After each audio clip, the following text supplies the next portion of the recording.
السلام علیکم ورحمۃ اللہ۔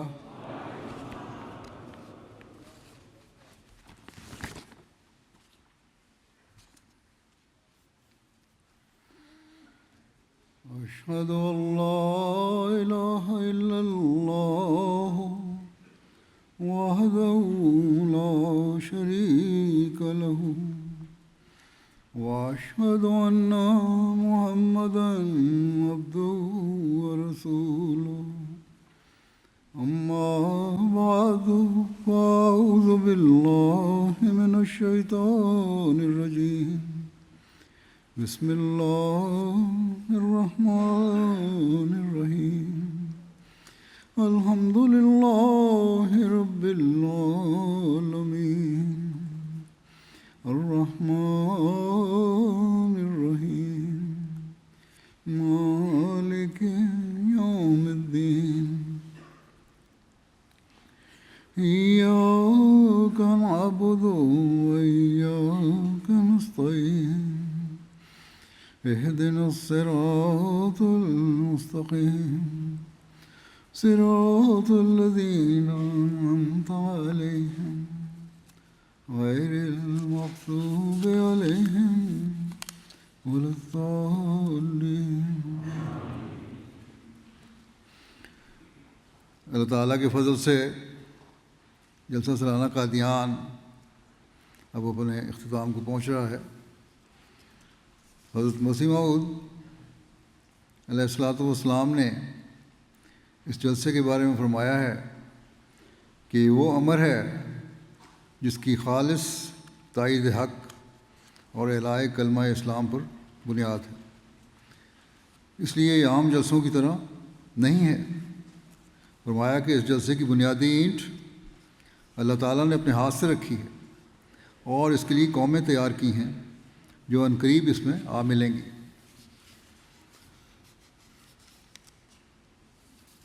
حضرت مسیح موعود آج ہم دیکھ رہے ہیں کہ دنیا میں ہر جگہ جلسے منعقد ہو رہے ہیں، اور جیسا کہ حضرت مسیح علیہ السلام نے فرمایا تھا قومیں ان میں شامل ہو رہی ہیں۔ قادیان کی وہ بستی جسے کوئی جانتا نہ تھا، آج سے جلسے میں مختلف ممالک کے لوگ اور قومیں شامل ہیں۔ اس وقت جو اطلاع ہے اس کے مطابق 37 ملکوں کی نمائندگی ہے۔ بس یہ چیز اس بات کا واضح ثبوت ہے کہ یہ جلسہ خدا تعالیٰ کی خاص تائید لیے ہوئے ہے، لیکن ہمیں ساتھ یہ بھی یاد رکھنا چاہیے کہ اس کی برکات سے ہر وہ شخص فائدہ اٹھائے گا جو حضرت مسیح علیہ السلام سے کیے ہوئے اپنے عہد بیت پر قائم ہوگا۔ جو لوگ اپنی روحانی اور اخلاقی بہتری اور ترقی کی طرف توجہ نہیں دیتے، وہ اس کی برکات سے فائدہ نہیں اٹھا سکتے۔ حضرت مسیح علیہ السلام نے ہم سے جو عہد بیت لیا ہے، اس کی ہر احمدی کو ہر وقت جگالی کرتے رہنا چاہیے، اور خاص طور پر اس جلسے میں شامل ہو کر اس طرف خاص توجہ دینی چاہیے۔ تبھی ہم آپ کی دعاؤں کے وارث بنیں گے، کیونکہ آپ نے جلسے میں شامل ہونے والوں کے لیے بہت دعائیں فرمائی ہیں، اور انہی کے لیے فرمائی ہیں جو مخلصین ہیں۔ آپ نے یہاں بہت سارے علمی اور دینی موضوعات پر علماء کی تقریریں سنی ہوں گی جو شامل ہوئے ہیں جلسے میں۔ یہ بڑی فائدہ مند علمی تقریریں ہوتی ہیں، بلکہ یوں کہنا چاہیے اکثر نہیں بلکہ سب کی سب بہت ہی مفید ہوتی ہیں۔ لیکن ان تقریروں سے آپ اپنی زندگیوں میں تبھی فائدہ اٹھا سکتے ہیں جب آپ اپنے عہد بیت کو اپنے سامنے رکھیں گے۔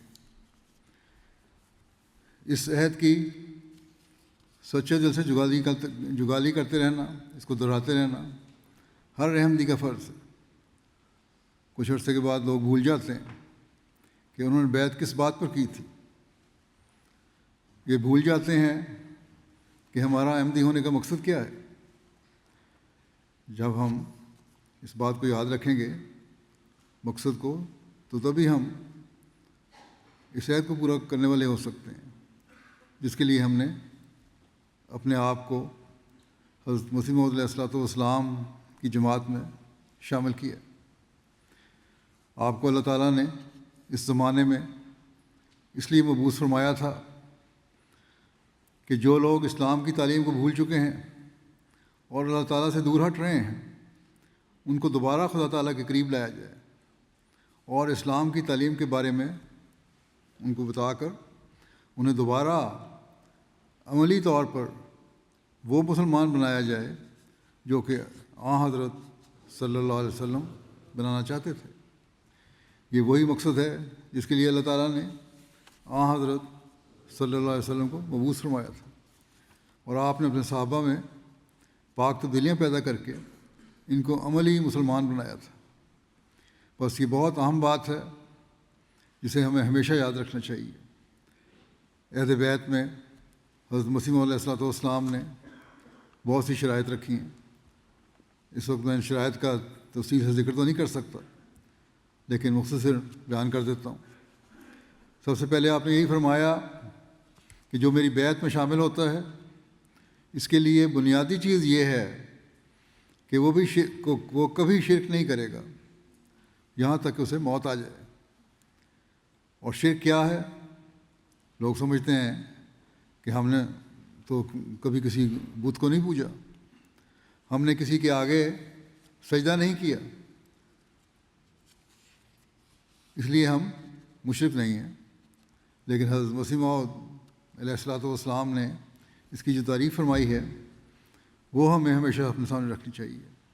آپ نے فرمایا توحید صرف اس بات کا نام نہیں کہ منہ سے لا الہ الا اللہ کہیں اور دل میں ہزاروں بت جمع ہوں، بلکہ جو شخص اپنے کسی کام اور مکر اور فریب اور تدبیر کو خدا کی سی عظمت دیتا ہے یا کسی انسان پر بھروسہ کرتا ہے یا اپنے نفس کو وہ عظمت دیتا ہے جو خدا تعالیٰ کو دینی چاہیے، ان سب صورتوں میں وہ خدا تعالیٰ کے نزدیک بت پرست ہے۔ آپ نے فرمایا یاد رکھو کہ حقیقی توحید جس کا اقرار خدا ہم سے چاہتا ہے اور جس کے اقرار سے نجات وابستہ ہے یہ ہے کہ خدا کو اپنی ذات میں ہر ایک شریک سے، خواہ بت ہو، خواہ انسان ہو، خواہ سورج ہو یا چاند ہو، یا اپنا نفس یا اپنی تدبیر اور مکر اور فریب ہو، منزہ سمجھنا اور اس کے مقابل کوئی قادر تجویز نہ کرنا۔ یعنی ہمیشہ یاد رکھنا کہ کوئی اس پر قدرت نہیں رکھتا۔ میرے ہر کام کو کرنے، اسے انجام دینے، اس کو اچھے نتیجے نکالنے کی قدرت صرف اللہ تعالیٰ ہی رکھتا ہے، اس لیے میں نے اسی کے سامنے جھکنا ہے۔ بس اس باریک بینی سے ہمیں شرک سے بچنا ہوگا، تبھی ہم حضرت مسیح موعود علیہ الصلوۃ والسلام کی جماعت میں شامل ہونے کا حق ادا کر سکتے ہیں کہ بکلی اپنے آپ کو شرک سے پاک کر لیں۔ پھر آج کل زمانے میں بہت ساری برائیاں پھیلی ہوئی ہیں، ان سے بچنے کے لیے آپ نے فرمایا کہ جو میری بیعت میں شامل ہوتے ہیں وہ اس بات کا بھی عہد کریں کہ کبھی جھوٹ نہیں بولیں گے اور زنا کے قریب بھی نہیں جائیں گے۔ اب زنا نظروں کا بھی ہے اور خیالات کا بھی ہے۔ آج کل میڈیا کے جو مختلف ذرائع ہیں اور نئی نئی ٹیکنالوجی کے ذریعے جو باتیں ہمارے سامنے پیش کی جاتی ہیں، ان میں ایسی باتیں بھی آ جاتی ہیں جو اگر عملی طور پر نہیں تو کم از کم زنا کے خیالات ضرور پیدا کر دیتی ہیں۔ اس میں بد نظری بھی آ جاتی ہے، بہت سارے لوگ لکھتے ہیں مجھے اس بارے میں۔ بس آپ نے فرمایا کہ اس سے بھی بچنا چاہیے۔ ہر قسم کے فسق و فجور، ظلم، خیانت، فساد اور بغاوت کے طریقوں سے بچنا ہے۔ یہ ہے میری بیعت کا حق ادا کرنا۔ اپنے نفسانی جوشوں سے مغلوب نہیں ہونا بلکہ ان سے بچ کے رہنا ہے۔ جب تم ان سے بچ کے رہو گے تبھی میری بیعت کا حق ادا کرو گے۔ پھر آپ نے یہ بھی فرمایا کہ اگر میرے ساتھ عہد بیعت باندھا ہے تو 5 وقت کی نمازیں اللہ اور اس کے رسول کے حکم کے مطابق ادا کرنی ہے اور تہجد پڑھنے کی بھی کوشش کرنی ہے۔ پھر نبی کریم صلی اللہ علیہ وسلم پر درود بھیجو، اپنے گناہوں کی معافی مانگتے رہو اور استغفار میں باقاعدگی اختیار کرو، اللہ تعالیٰ کے احسانوں کو دل سے یاد کرو اور اس کی حمد کو اپنا ہر روزہ ورد بنا لو۔ لوگ پوچھتے ہیں کہ اللہ تعالیٰ کے قریب کس طرح ہوا جاتا ہے؟ تو اللہ تعالیٰ کے قریب اسی طرح ہوا جاتا ہے جس طرح آپ نے فرمایا، اور ہم سے یہ عہد لیا ہے کہ مجھ سے بیعت کرنے والا یہ عہد کرے کہ وہ اللہ تعالیٰ کے احسانوں کو یاد کرے گا اور اس کی حمد کرے گا۔ جب تم اس کی حمد کرو گے اور اس کے احسانوں کو یاد کرو گے تو اللہ تعالیٰ کا قرب خود بخود حاصل ہوتا چلا جائے گا۔ بس یہ وہ بنیادی چیز ہے جو ہمیں یاد رکھنی چاہیے۔ پھر آپ نے فرمایا اگر میرے ساتھ عہد بیعت باندھا ہے تو یہ بھی یاد رکھو کہ اللہ تعالیٰ کی مخلوق کو عموماً اور مسلمانوں کو خصوصاً اپنے نفسانی جوشوں سے کبھی کسی بھی قسم کی ناجائز تکلیف نہیں دینی، نہ زبان سے، نہ ہاتھ سے، اور نہ کسی اور طرف سے۔ پھر آپ نے یہ بھی فرمایا کہ اگر تم میرے ساتھ منسلک ہو اور میرے سے عہد بیعت باندھا ہے تو یاد رکھو کہ ہر حال میں، چاہے وہ رنج کی حالت ہے یا خوشی کی حالت ہے، تنگی ہے یا آسانی کی حالت ہے، نعمتیں مل رہی ہیں یا کوئی ابتلاء اور بلائیں آ رہی ہیں، ہر صورت میں خدا تعالیٰ کے ساتھ ہمیشہ وفاداری کرنی ہے اور ہر حالت میں راضی بقضا رہنا ہے۔ اسی بات پر ہم بیعت کرتے ہیں اور اللہ تعالیٰ کے فضل سے ہزاروں لاکھوں لوگ جو ہیں جماعت میں شامل ہوتے ہیں۔ جو پیدائشی احمدی ہیں ان کے بڑوں نے بیعت کی تھی، اور اسی عہد بیعت کو ہم ہر سال دہراتے بھی ہیں کہ ہم یہ سب کچھ کریں گے جو شرائط بیعت میں لکھا ہے، لیکن ہمارے سامنے شرائط بیعت نہیں ہوتی، باوجود اس کے کہ اس بارے میں یہ کتاب بھی اب ہمارے سامنے ہے۔ اس لیے ہر احمدی کو ان شرائط کو بھی وقتاً فوقتاً اپنے سامنے رکھنا چاہیے، اور ہر ایک، اگر بہت سارے لوگ ہیں مجھے لکھتے ہیں انہوں نے یہ شرائط بیعت اپنے گھروں میں لٹکائی ہوئی ہیں، جو مخلصین ہیں ویسے بھی ہیں، تو اگر ہم لٹکایا رکھیں گے تو اس سے پتہ لگتا رہے گا کہ شرائط بیعت کیا ہیں، اور ساتھ ساتھ جب ہم پڑھتے رہیں گے اس میں اپنی اصلاح کی بھی کوشش ہوتی رہے گی، اور یہ پتہ لگے گا کہ کس طرح میں نے حقیقی احمدی مسلمان بننا ہے اور کس طرح اپنے عہد بیعت کو ادا کرنا ہے، پورا کرنا ہے۔ ہمیں ہر دکھ اللہ تعالیٰ کی راہ میں اٹھانے کے لیے تیار ہونا چاہیے، اور کسی بھی مشکل یا مصیبت کے پیدا ہونے کی صورت میں اللہ تعالیٰ سے منہ نہیں پھیرنا۔ بہت سارے لوگ سوال کرتے ہیں کہ ہم نے اتنی دعائیں کی لیکن پھر بھی ہم پر مشکلات وارد ہو رہی ہیں، تو ایسے لوگوں پر واضح ہو اس کا مطلب یہی ہے کہ ہماری دعاؤں میں کمی ہے،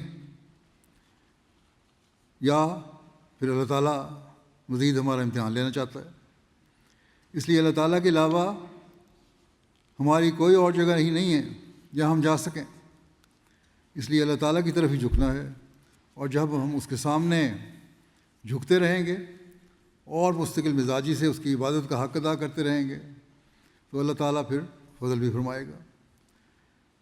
پھر ہم نے یہ عہد بھی کیا ہوا ہے کہ جو غلط قسم کے رسم و رواج یا ہوا و ہوس کی باتیں ہیں ہم نے ہمیشہ ان سے بچ کے رہنا ہے، اور قرآن کریم کے جو احکامات ہیں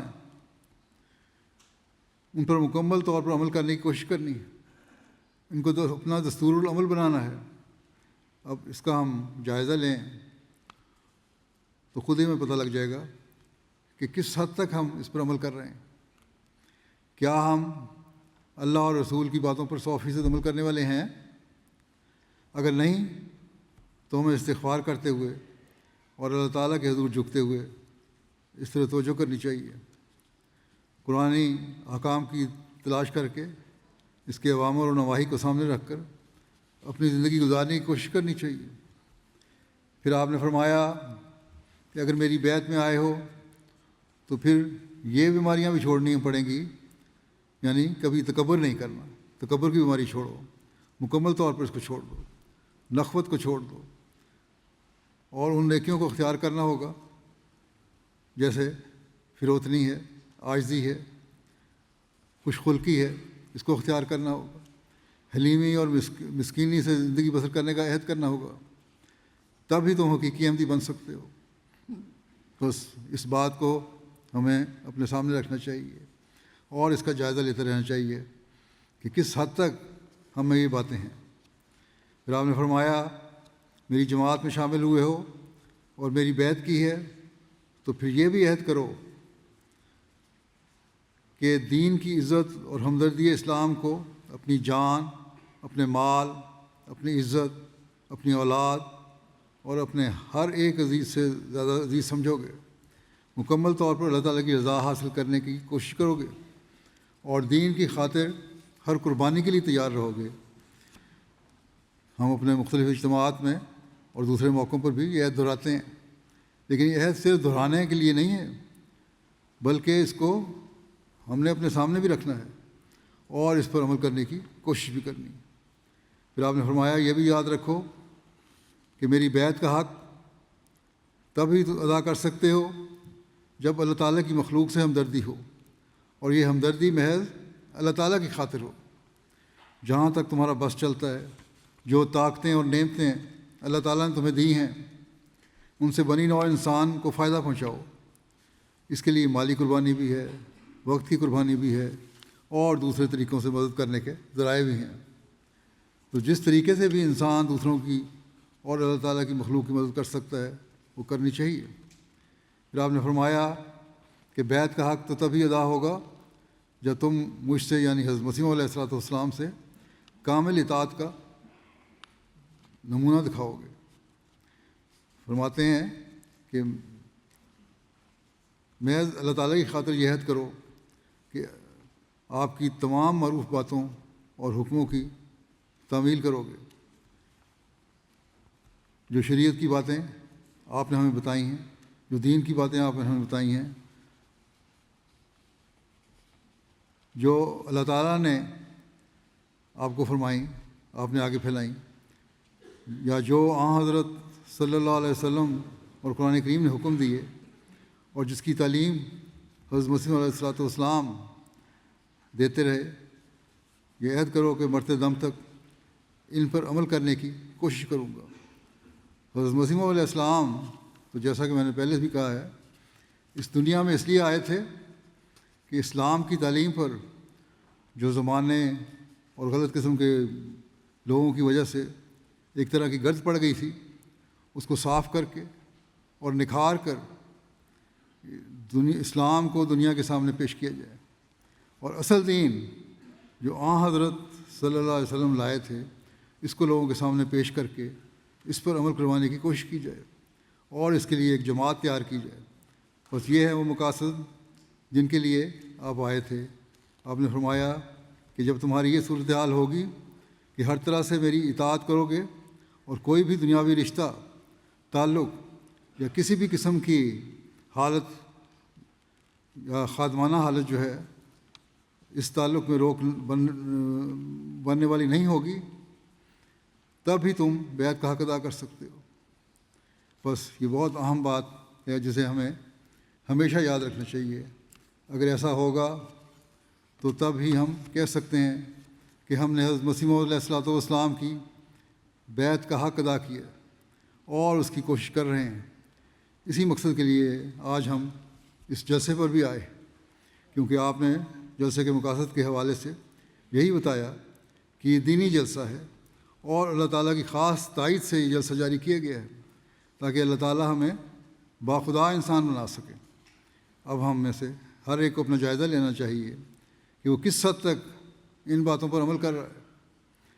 آج MTA کے ذریعے سے وہ لوگ بھی جلسے میں شامل ہو رہے ہیں جو قادیان میں تو نہیں لیکن کئی دیگر ممالک میں جہاں جلسے ہو رہے ہیں وہاں شامل ہیں۔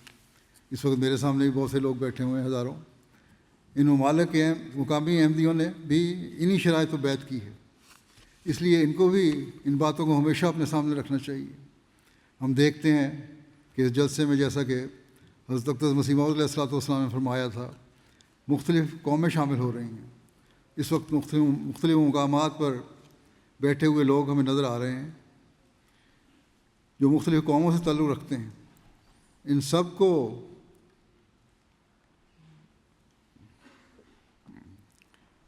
ان باتوں کا جائزہ لیتے رہنا چاہیے. بس جہاں ہم بیت میں آ کر اور جلسوں سے فائدہ اٹھا کر اپنی روحانی ترقی کے سامان پیدا کر رہے ہیں، وہاں یہ بات بھی واضح ہے کہ اس جلسے نے حضرت مسیح موعود علیہ الصلوۃ والسلام کے ذریعے جو حضرت صلی اللہ علیہ وسلم کے غلام ہیں ایک حفاظت پیدا کر دی ہے. بس دنیا بھر میں ہر احمدی جو اس وقت میری یہ بات سن رہا ہے اسے ہمیشہ یاد رکھنا چاہیے کہ ہم نے اپنی روحانی ترقی اور عہد بیت کو پورا کرنے کے لیے ہر ممکن کوشش کرنی ہے. ان باتوں کو اپنے سامنے رکھنا ہے، ان پر حد الوسع عمل کرنے کی کوشش کرنی ہے اور کبھی ان چیزوں سے دور نہیں ہٹنا. حضرت مسیح موعود علیہ الصلوۃ والسلام نے جماعت کی بہتری اور ترقی کے لیے اور اپنے لوگوں کو یہ احساس دلانے کے لیے کہ بیت میں شامل ہونے کے بعد تم کو کس طرح اور کن چیزوں کو توجہ دینی چاہیے، کس طرح اپنی اصلاح کرنی چاہیے، کن باتوں کو توجہ دینی چاہیے، مختلف مواقع پر نصائح فرمائی. اس کے لیے آپ نے بنیادی چیز یہی بتائی کہ اپنے اندر تقویٰ پیدا کرو. اللہ تعالیٰ نے بھی ابتدا میں انسان کو یہی فرمایا تھا کہ جو متقی ہیں وہی نصیحت حاصل کر سکتے ہیں. بس تقویٰ پیدا کرو.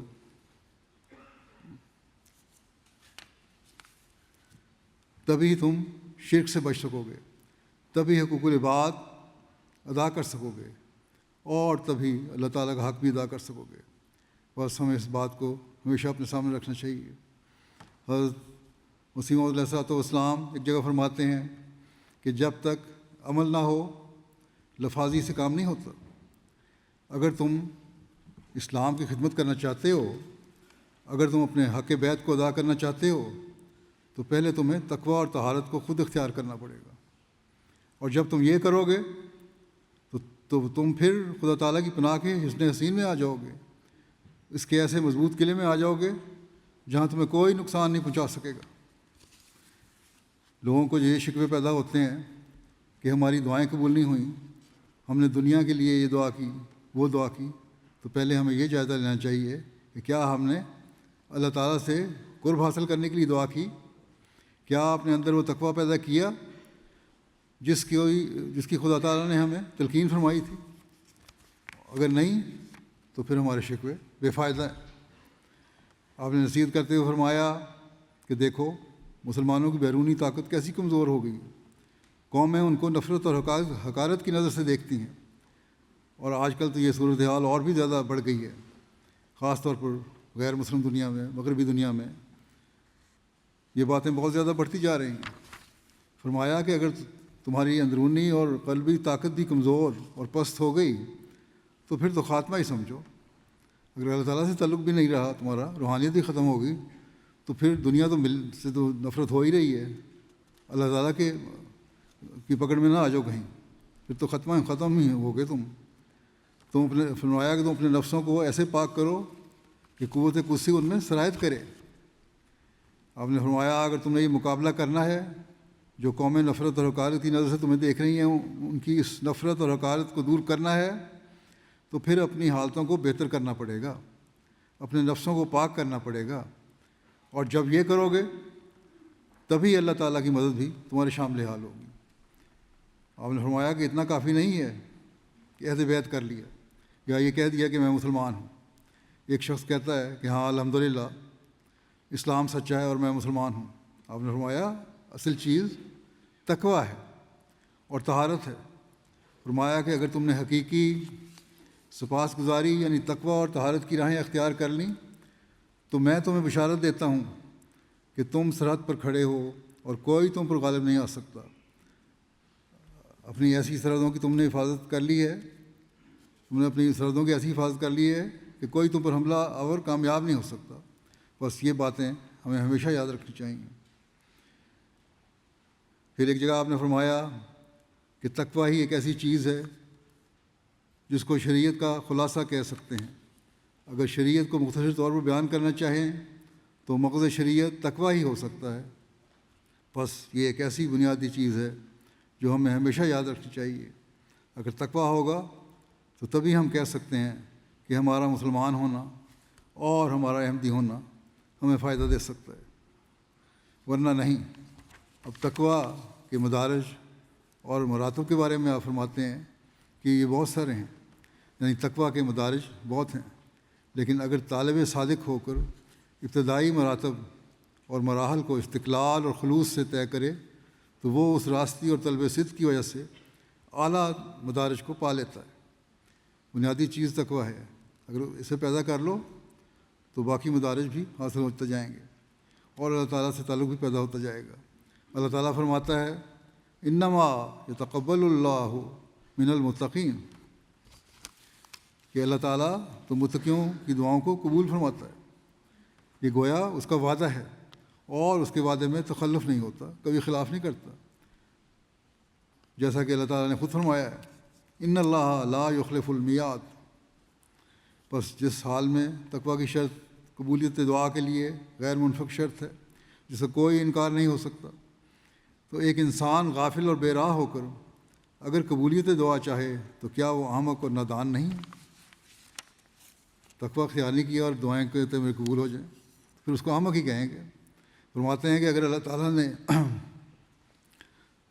تقویٰ شرط رکھی ہے اور یہ بنیادی شرط تمہارے اندر نہیں اور تم خالص ہو کر ان باتوں پر عمل نہیں کر رہے جن پر عمل کرنے کی تمہیں اس وقت توفیق مل سکتی،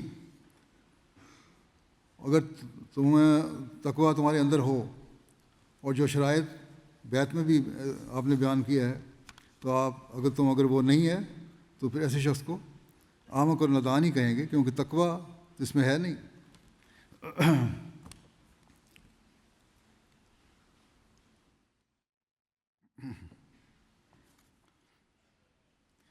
اللہ تعالیٰ سے دعا کی قبولیت کی جو شرائط ہیں وہ پوری نہیں کرتا ایک شخص، اور شکوہ یہ کرتا ہے کہ میری دعائیں قبول نہیں ہوتی یا میرا اللہ تعالیٰ سے تعلق نہیں بنتا۔ فرمایا لہٰذا ہماری جماعت کو لازم ہے کہ جہاں تک ممکن ہو ہر ایک ان میں سے تقویٰ کی راہوں پر قدم مارے تاکہ قبولیت دعا کا سرور اور حظ حاصل کرے اور زیادتی ایمان کا حصہ لے۔ پھر ایک جگہ آپ فرماتے ہیں میں اپنی جماعت کو مخاطب کر کے کہتا ہوں کہ اگر ضرورت ہے اعمال صالحہ کی، خدا تعالیٰ کے حضور اگر کوئی چیز جا سکتی ہے تو یہی اعمال صالحہ ہیں۔ الہ یصعد الکلم الطیب، الہ یصعد الکلم الطیب، یعنی اسی کی طرف پاک کلمہ بلند ہوتا ہے۔ خدا تعالیٰ فرماتا ہے اس وقت ہمارے قلم، فرماتے ہیں ہم اس وقت ہمارے قلم رسول اللہ صلی اللہ علیہ وسلم کی تلواروں کے برابر ہیں، لیکن فتح اور نصرت اسی کو ملتی ہے جو متقی ہو۔ اللہ تعالیٰ نے یہ وعدہ فرما دیا ہے کہ کانا حقاً علینا نصر المومنین، کہ مومنوں کی نصرت ہمارے ذمے ہے، اور لن یجعل اللہ للکافرین علی المومنین سبیلا، کہ اللہ مومنوں پر کافروں کو راہ نہیں دیتا۔ اس لیے یاد رکھو کہ تمہاری فتح تقویٰ ہے۔ اگر تم فتح نہیں پا رہے تو اس کا مطلب تقویٰ نہیں ہے، مومن صحیح نہیں ہو۔ اگر تقویٰ ہوگا تو تبھی تم کامیاب ہوگے۔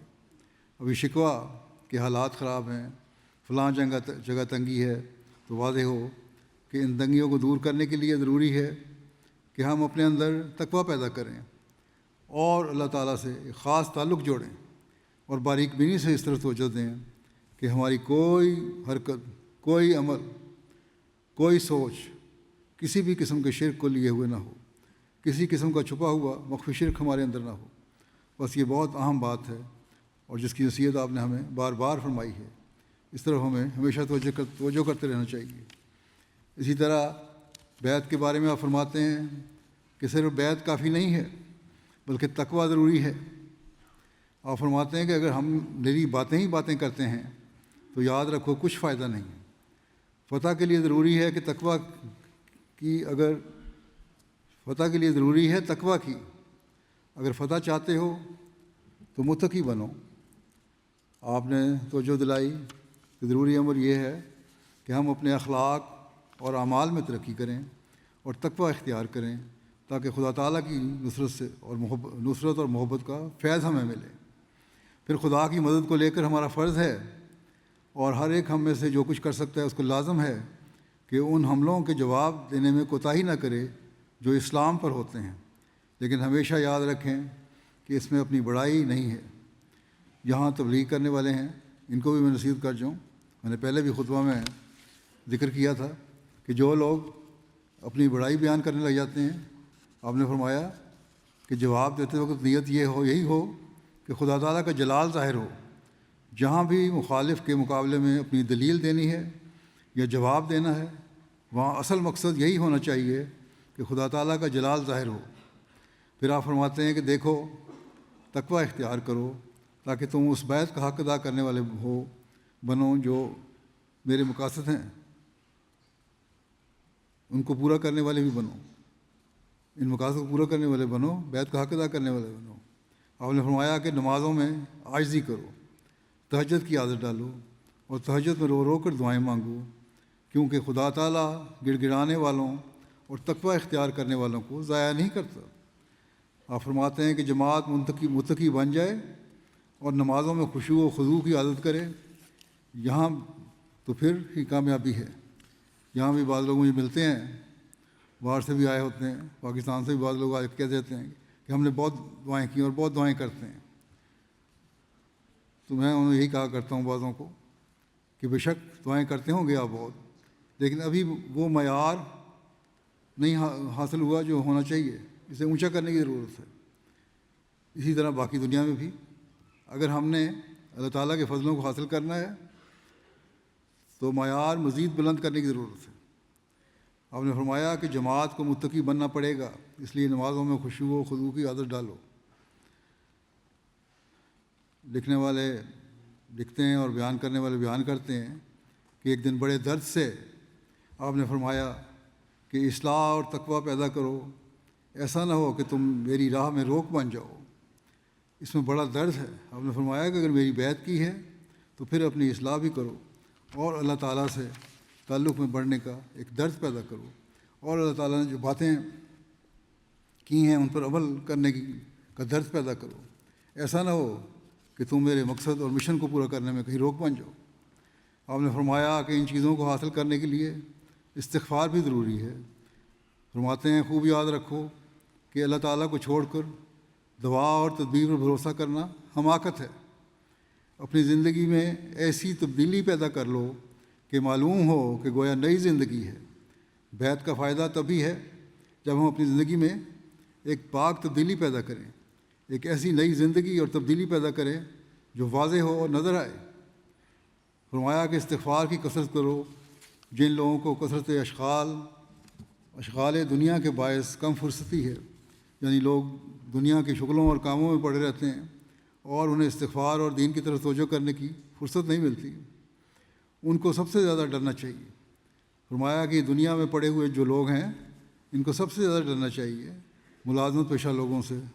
اکثر فرائض خدا بندی فوت ہو جاتے ہیں اور وہ ادا نہیں کرتے، اس لیے مجبوری کی حالت میں ظہر و عصر اور مغرب و عشاء کی نمازوں کو جمع کر کے پڑھ لینا جائز ہے، لیکن یہ عادت نہیں ہے۔ نمازوں کو جمع کر کے پڑھنا جائز ہے، لیکن یہ کہنا کہ میں بھول گیا اور نماز بھی نہیں پڑھی، یہ غلط طریقہ ہے۔ اس سے ہمیشہ ہر احمدی کو بچنا چاہیے۔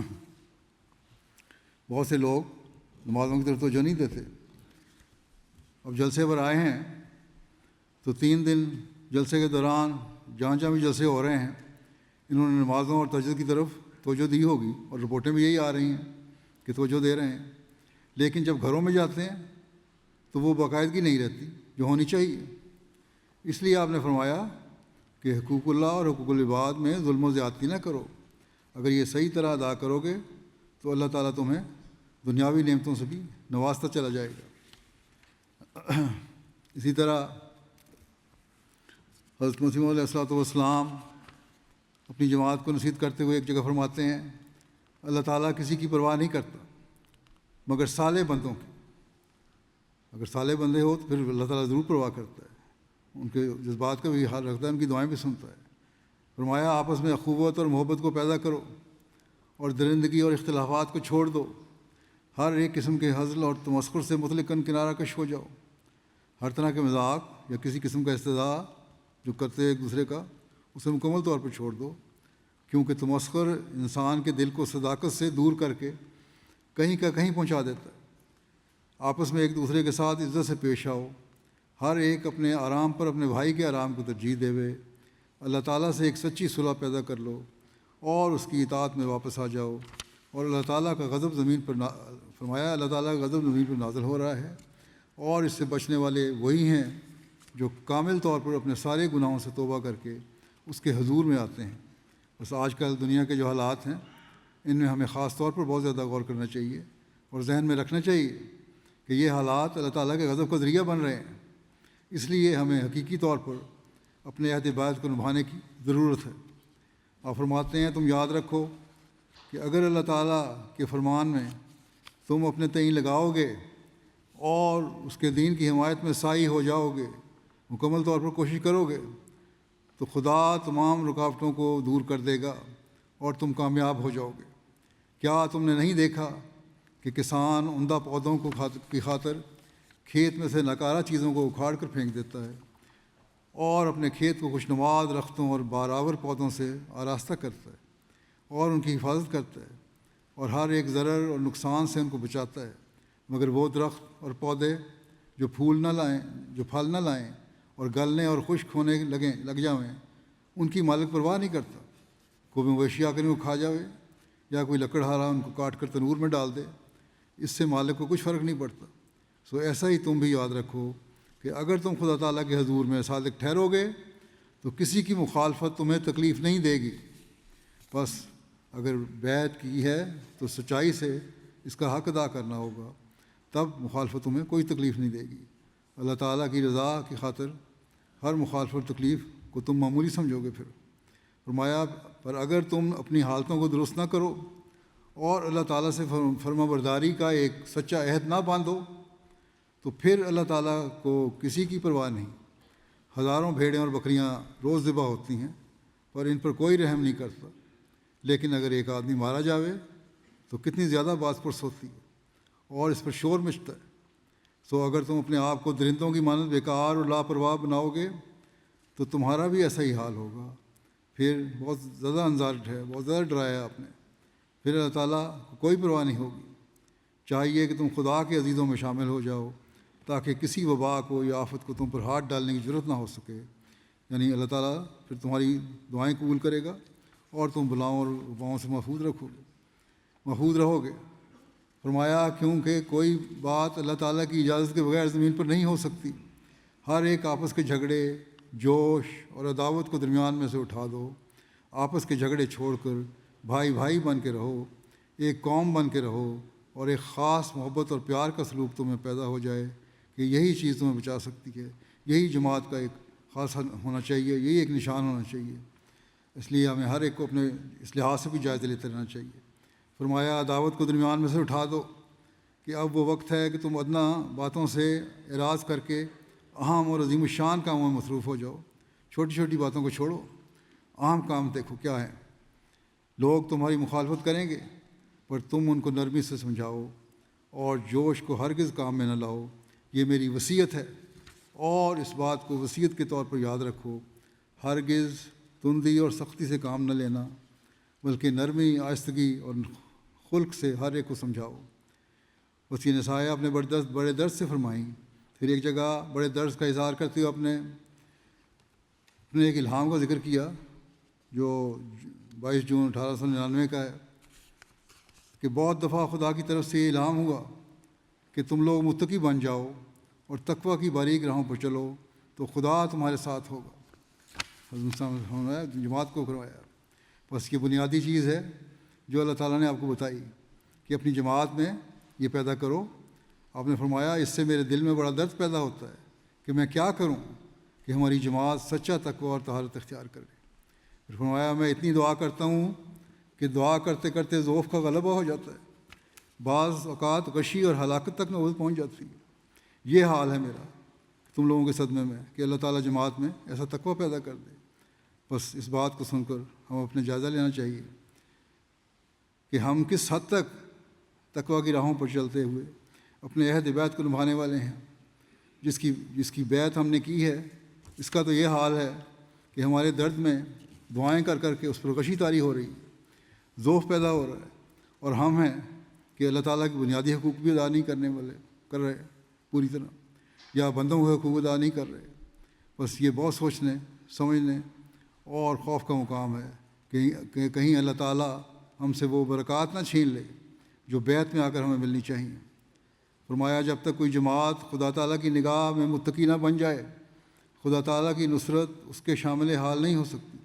خود نہیں سمجھنا متقی، اللہ تعالیٰ کی نگاہ میں متقی بننا ہے۔ بس خدا تعالیٰ کی نصرت کو شامل حال ہونے کے لیے متقی بننا ضروری ہے۔ فرمایا تقویٰ خلاصہ ہے تمام صحف مقدسہ، تورات اور انجیل کی تعلیمات کا۔ قرآن کریم نے ایک ہی لفظ میں خدا تعالیٰ کی عظیم الشان مرضی اور پوری رضا کا اظہار کر دیا کہ تقویٰ اختیار کرو۔ اس تقویٰ کے لفظ میں ہی اللہ تعالیٰ نے ساری باتیں بیان کر دی ہیں۔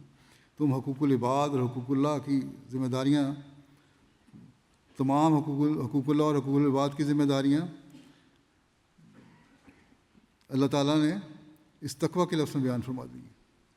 بس اس پر ہمیں غور کرنا چاہیے اور سمجھنا چاہیے کہ جب ہم اس پر غور کرتے ہوئے شرائط بیعت پر کی طرف لوٹیں گے تو ہمیں ساری باتوں کی حقیقت بھی سمجھ آ جائے گی۔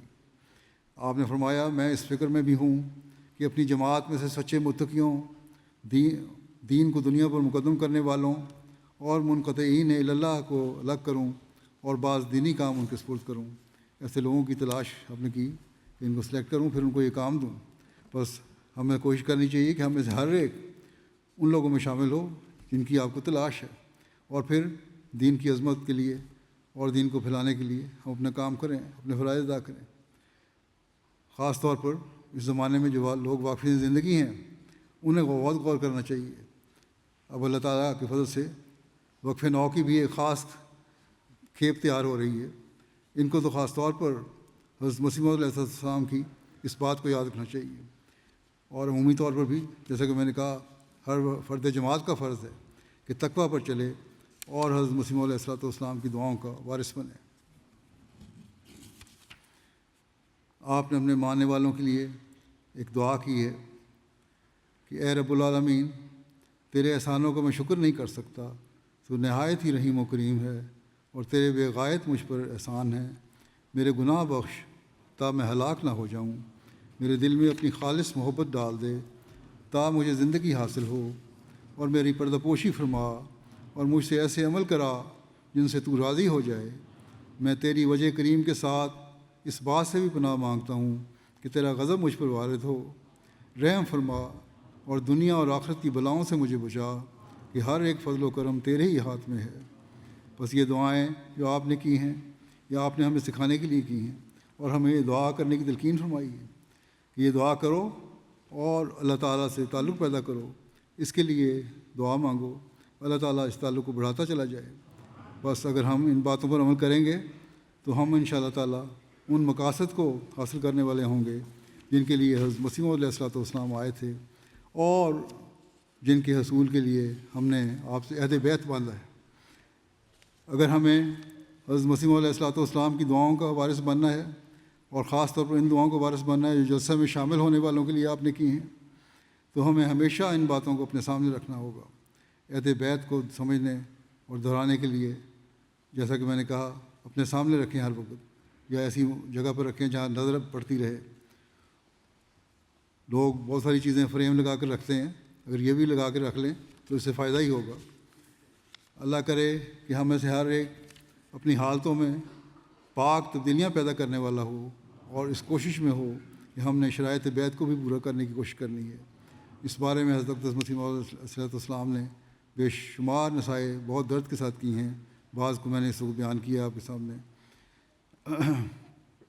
اگر آپ کی جو نصائح ہیں اور جو دعائیں ہیں جو آپ نے ہمارے لیے کی ہیں، ان کے ہم نے اگر وارث بننا ہے تو ہمیں اپنے عملوں کو بدلنا پڑے گا، اپنے اندر ایک واضح تبدیلی پیدا کرنی ہوگی۔ جب یہ ہوگا تو تبھی ہم اس مقصد کو پانے والے ہوں گے جو بیعت کا مقصد ہے۔ اللہ تعالیٰ ہمیں اس کی توفیق عطا فرمائے۔ دعا کر لیں۔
آمین۔